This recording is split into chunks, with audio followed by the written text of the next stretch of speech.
Hi, everyone. This is Erica here, Media Communications Director at Criterion HCM, and I'm excited to be joined by Anthony Ray for another segment of The Future of Work powered by Criterion HCM. So, Anthony, could you please tell us a Hi, little bit? Hi, thank you so much for joining us. And thank you. of course, could you please tell us a little bit about what you do? You're the Chief Human Resources Officer at Elgin University. So what does that entail? Tell us a little bit about what you do in your day-to-day. Okay, well, thanks for having me on your segment. I am the Chief Human Resource Officer at Elgin Community College. Uh, Part of what I do is I'm part of the President's Council, so I report directly to the President of the college. Serve as a trusted advisor to the President. I'm also responsible for all the functional areas of human resources that includes benefits, compensation, payroll, talent management, etc. So that's my primary role. Mhm. Okay, great. Wow. And how long have you been doing this for? I've been in HR for about 15 years, but I've been at the college for about 2.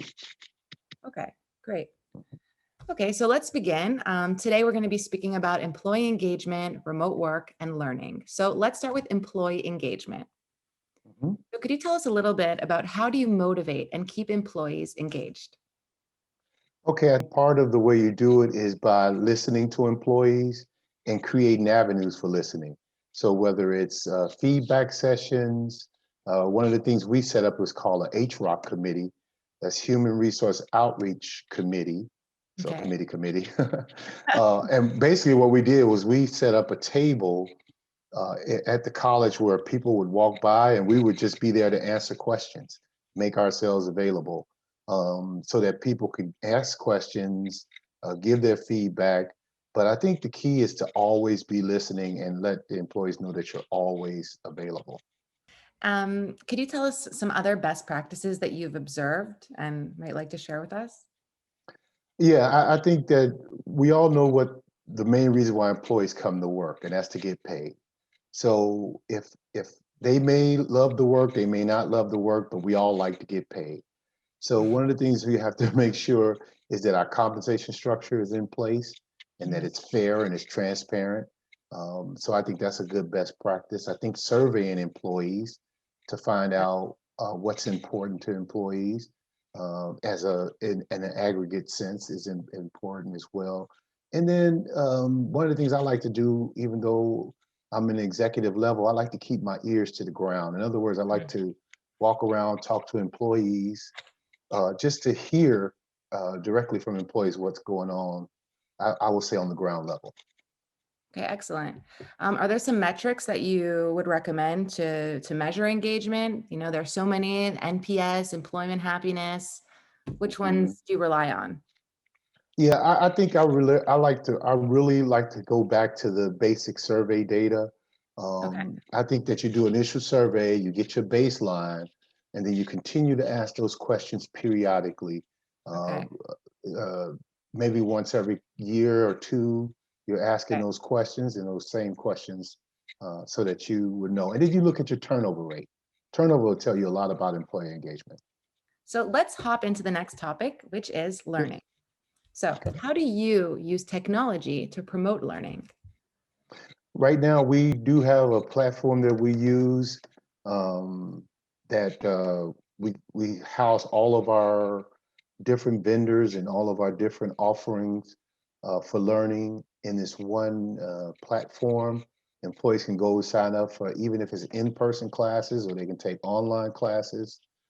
We do a pretty good job of promoting it through our email system and our communication system. So that's what we use right now. And then you can keep not only can you keep the certificates you earn from those courses, but if you do something outside, like you go to a conference, you could import that certificate into that system. Oh, interesting. Mhm. Cool.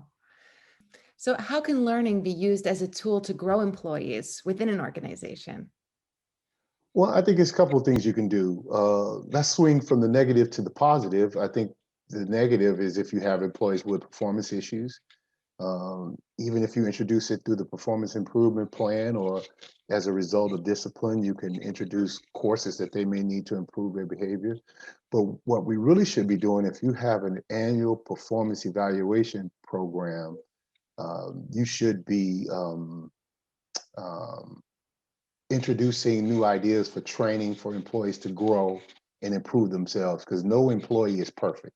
So even your most stellar employee, as a manager, you should be introducing some new ideas to that person during the performance evaluation process. And we would love to know, how would you recommend using an HCM solution to foster employee learning and growth? Oh, I think that's absolutely important, because I think the one thing about a human capital management system is it Mhm. helps you to track information and data that will also give you information about effectiveness of courses, Mhm. how many courses are being attended. So that helps you understand the employee movement as far as learning and growth. I think if you just have an online system and employees can go and you're not tracking it, then Mhm. you don't really know if you're getting a good return on investment. Yeah, Great. Well, on that note, and thank you, that was all exceptionally insightful. thank Um, you. and it brings us to our next topic, which is remote work. So, in your Okay. personal opinion, do you think that remote work is effective and or productive for a modern workforce?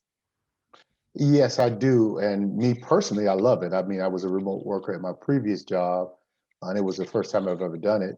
50% travel, but work remotely, and I loved it. But I think that the key, I think it's great.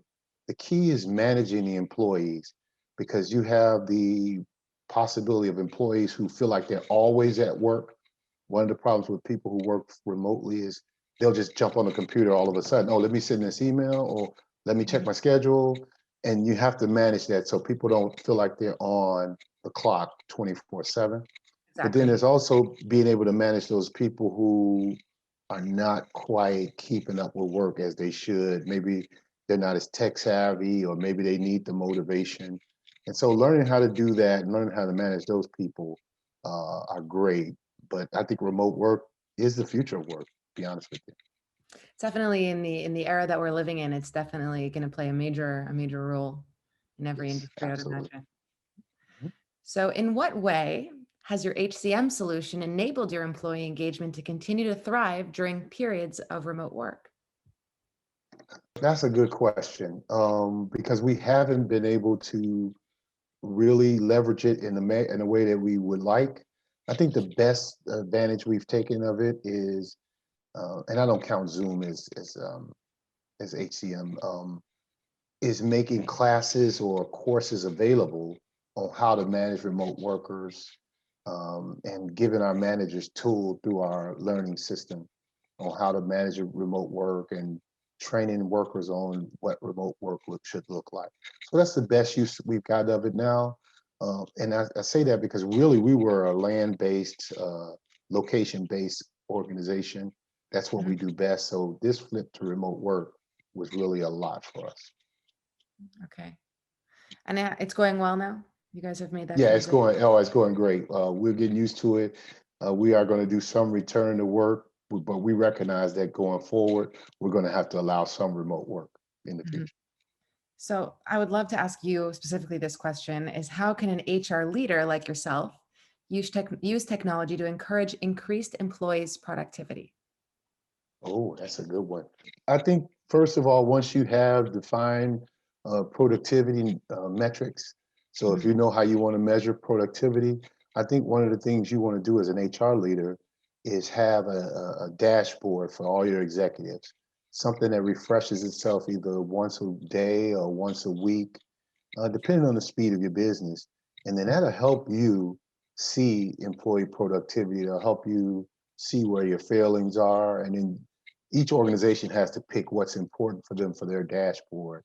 But I think executive level dashboards, and maybe even the next level down, is important for managers to have. And I think HR can take the lead on that, because it will really affect employee engagement down the line if those metrics get misused. So, we still have some time left, so I'm going to ask you an additional question. Oh, well, thank you. It's not a curveball or anything. Well, you've got such great answers, so I would love to ask you just one more question. I hope it's okay. Sure. Yeah. Um, if you could give some advice to others in your position, so other HR leaders in 2021, what advice would you Mhm. give I think the most important thing that HR leaders have to remember is that we are a service-oriented group. Our Mm, job is to service the operation and service the employees so that they can do the best possible job they can, the employees, and the organization can thrive.